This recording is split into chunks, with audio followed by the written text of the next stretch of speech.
Really, really lovely to be joining you today, and I should say good afternoon, but also good very early morning to some of you.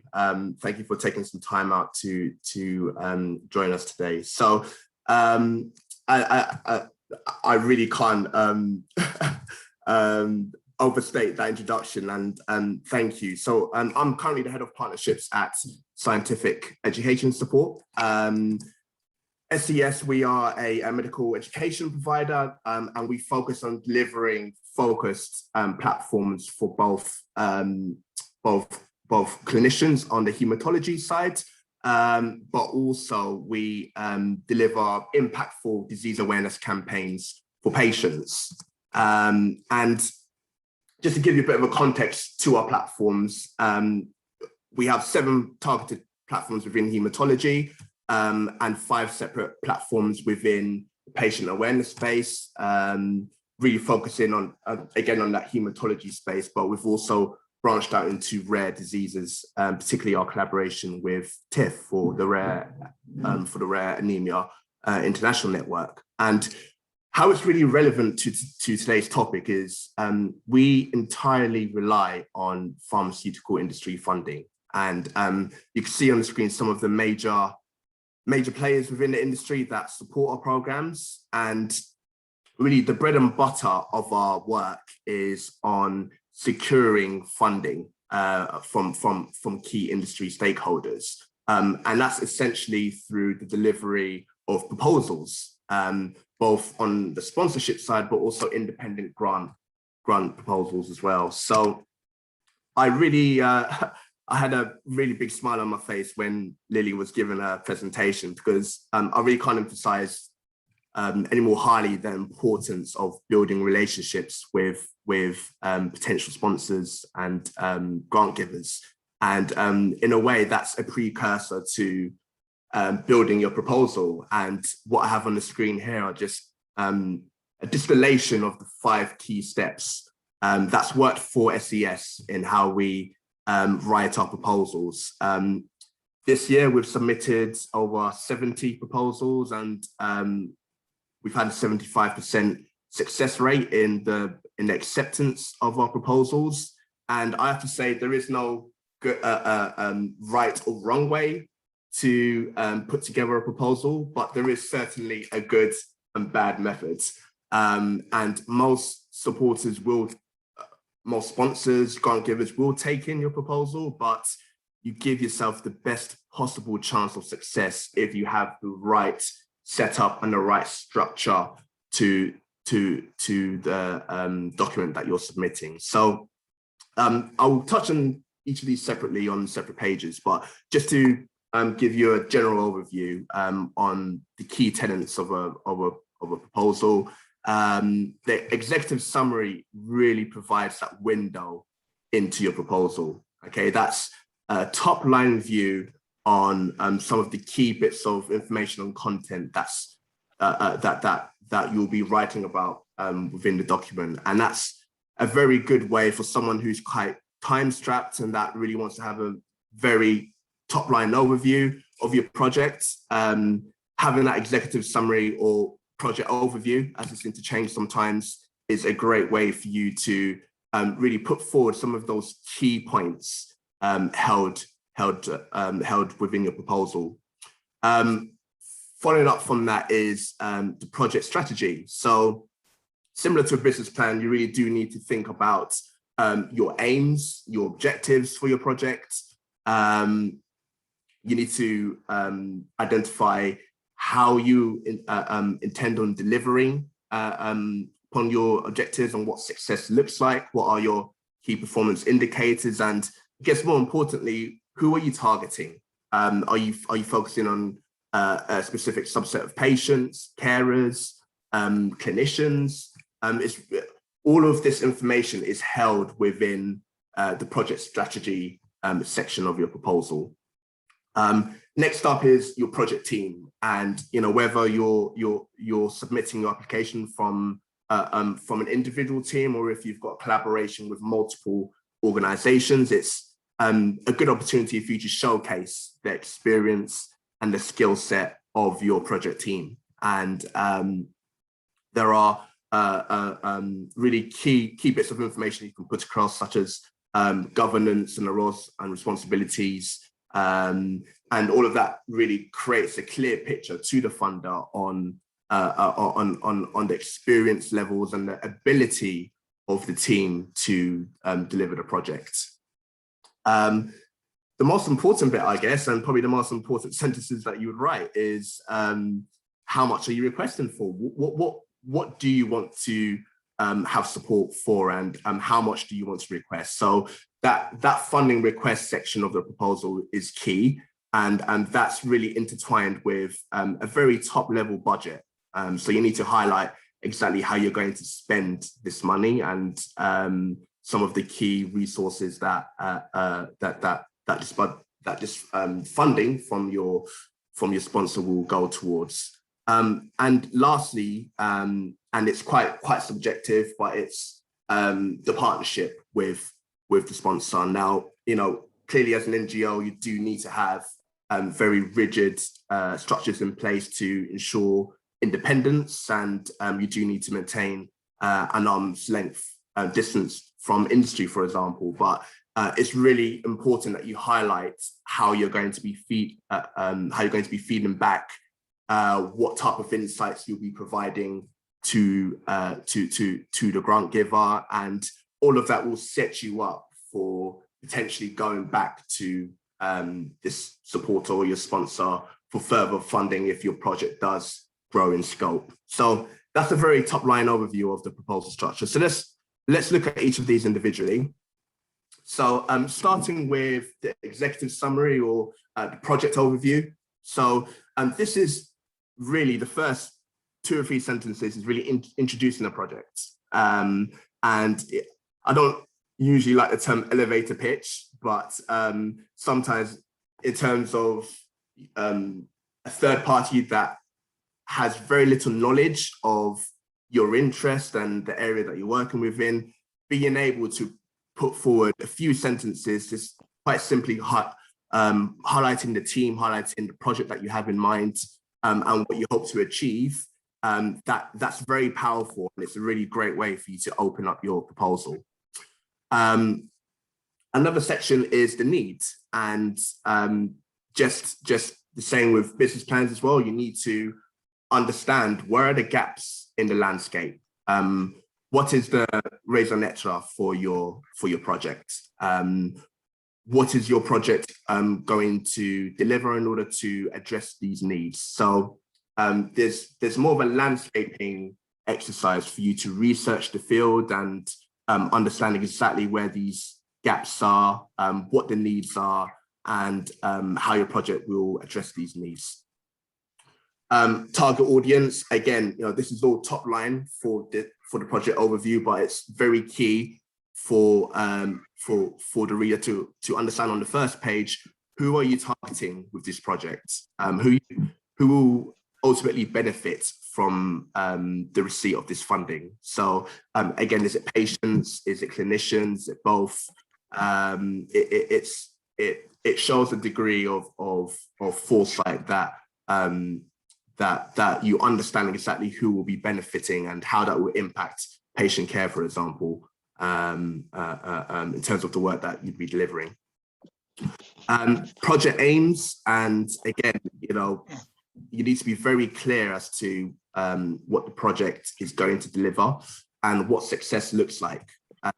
12 months down the line, you want to look back and be able to very clearly highlight why the project has been a success, how it's been a success, and if it hasn't, you also want to be able to use that in terms of your evaluation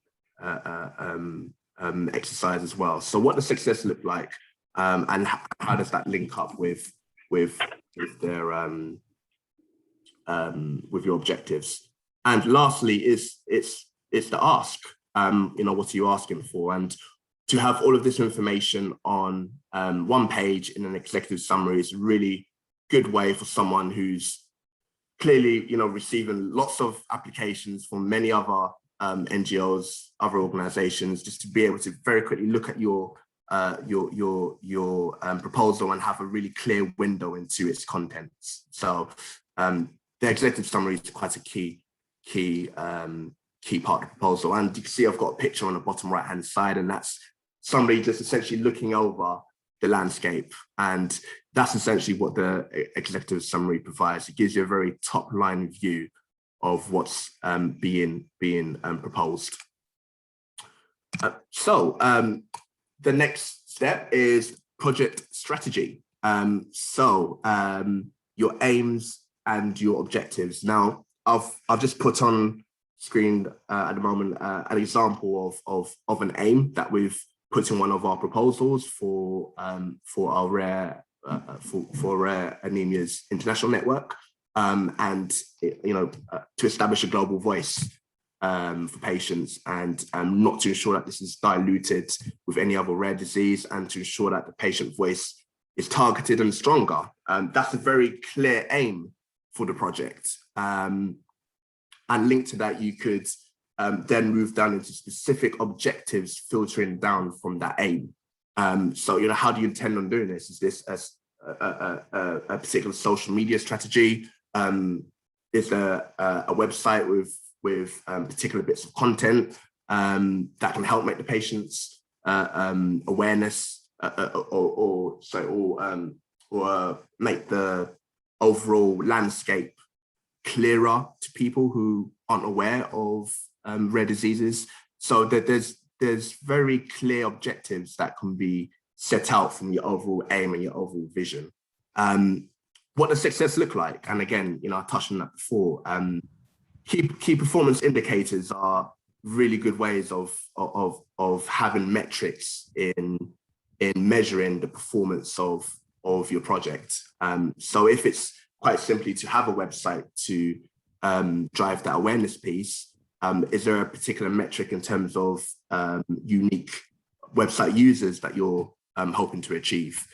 Is there a duration of time that you'd expect each user to spend on the page? Is there a particular region that you would like to see your users engage in the platform from? All of these are very clear key performance indicators for you to include within your project strategy. And it's a great way for you to look back towards the end of the grant duration and really highlight if you've been able to make a success of the project. Your target audience, and I've touched on who you're expecting to reach, but how will you target them, and what exactly is your expected reach? So this is very closely linked to your key performance indicators. So really state on the proposal who you are looking to target, the scope as well. So is this so are you targeting patients locally, nationally, internationally? Be as prescriptive as possible in terms of your target audience, because this will very much be used to align with the objectives of your sponsor, particularly if the sponsor is industry based, and if they are Europe based, then they will be looking more at your scope of activities within Europe, for example. So it's quite important to be aware of that and to be as prescriptive as possible in terms of your target audience. Lastly, is really looking at the how, right? So the aims and objectives are what, your target audience is who, but your activity is how. How are you looking to achieve this? And you will already have an idea, within your internal planning on how you're going to deliver the project and some of the key bits of activity and key deliverables involved. And a sponsor simply needs a top line view of this. And you can see what I've put on this screen, which is an example of an activity timeline that we've included in one of our proposals. And we've been able to really categorize that activity and apply it to timelines as well. So any way in which a potential sponsor or supporter can really understand the flow of activity and where at any given time you hope to be in terms of your delivery of the project, that goes a long way. And again, it increases the transparency that you provide to your supporter. Okay, so some of the key points there are your deliverables. So what's the tangible outputs of your activities? The timelines, which is quite self-explanatory, and as I said before, the scope. Is it local, regional, national, international? It's very useful for the supporter to understand this. The next stage and the next heading, I should say, in your proposal is that of the project team. So this is really your opportunity to showcase the vast diversity in your abilities and your experience and your backgrounds. So again, from the side of SES, we collaborate with patient advocacy groups. So our project teams are usually multi-stakeholder, and you can see an example of that on the right-hand side. But we describe each section of our project team. So for SES, we would go into our relevant experience and our expertise, a group of medical writers, our scientific advisors. For our patient advocacy partner, we would then describe their background and their key experience. And it's just a way of really highlighting to the funder the vast range of skills on board for the project. And ultimately, this may be a very important factor in a supporter or sponsor deciding if they want to provide you with the funding. If you have a strong team, then there's a very high probability that your project is set up for success. So please use this as an opportunity for you to showcase the experience and the skills of your team. Another section is roles and responsibilities. So exactly who within your team, which group of individuals within your team will be delivering which aspects of your project plan. What are the roles, what are the responsibilities? And this is quite important for sponsors to understand, because if for whatever reason a certain section of your team withdrew or were not made available to you, then how would that affect the overall delivery of the project? So a very clear definition of the roles and the responsibility within the project team, I guess, helps you internally to mitigate for these circumstances, but also gives visibility to the sponsor on the division of labor across the project team. And lastly, and I think it's probably more important for NGOs, is the governance piece. How are you going to ensure that the project is independent? If you do have, like Lily said earlier, around having multi-sponsor arrangements for events, this is your opportunity, and this is a section for you to really highlight this. What measures do you have in place to ensure that your project remains independent and essentially above board? So having a graphical view like this on the right-hand side as well really kind of helps really highlight the relationships between the parties and the relationships between the stakeholders. So this is probably the most important page, and that's the funding request. So, I guess the $1 million question or the $10,000 question is how much are you requesting? And as I mentioned before, this is really closely intertwined with how you're going to use this resource. So all of our funding proposals within SES have a top line budget. Clearly, you will have your budgets internally, which are very detailed and very itemized, but the budgets that need to be made available to potential sponsors need to be a lot more top line. If there is more prescription needed in your budget, then you would usually be given a template by your by the organization that you're applying for support from. But By rule of thumb, you just need to keep your budget as top line as possible. List the things that need to happen, put them into logical order, so it's really well readable for the supporter. But be realistic about the amounts that you're putting next to these itemizations. So be aware of your value, essentially. If you are delivering high cost services in-house, be aware as to how much that would cost externally. What's the industry standard? If you were to fund this externally, how much would that be? And use that to really cost your time in delivering these tasks. Very closely linked to that is time requirement per task. Again, be very realistic as to how long it takes for you to deliver some of your key tasks. And this helps you to appropriately budget and ensure that the funding that's being requested for is utilized appropriately, but you're asking for the right amount as well.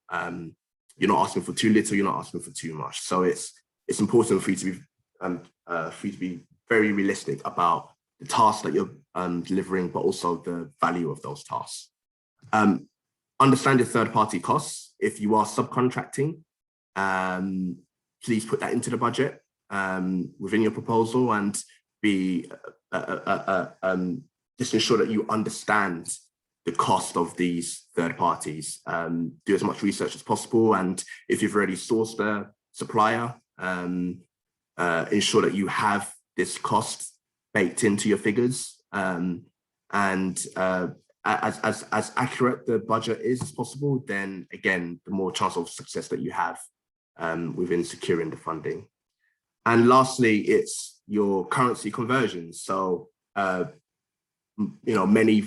many funders operate internationally, and many of them do operate with a preferred currency. So it really does go a long way for you to highlight your costs in the relevant currencies as well. So you can see in the budget that we've put forward, we've put across the range of currencies for our budgets, but it's just a way for you to, I guess, connect with the sponsor as well to highlight that you are being as flexible as possible in how you're structuring this proposal. And lastly, and this is quite a vague page, and I've kept it vague on purpose, is really the issues of partnership and the relationship that you're going to have with the sponsor. Now, many grants and many organizations prefer to have a hands-off approach and prefer to be quite distant from the projects that they're supporting. And I know that's probably going to be a preferred form of that relationship within the majority of NGOs, but you still need to provide a window and a feedback loop to how the project is performing. So insights are key, and how you deliver these insights, whether that's an annual report, quarterly report, whether that's a project call every month. This is something that you should very clearly state within the proposal. You want to be able to showcase success and the outputs of the project. So insights and feedback is really part and parcel in terms of your obligations as an organization receiving funds. To interrupt, we need to move on. If you could just wrap it up, please. Yep, absolutely. So just and just to finish off, we have engagement and recognition activities as well. So if your sponsor requires a logo on the project outputs or on the website, then that's something that you should very clearly state within your proposal. So that's my attempt to distill a funding proposal in probably 20 minutes now, and I apologize. But yes, happy to take any questions.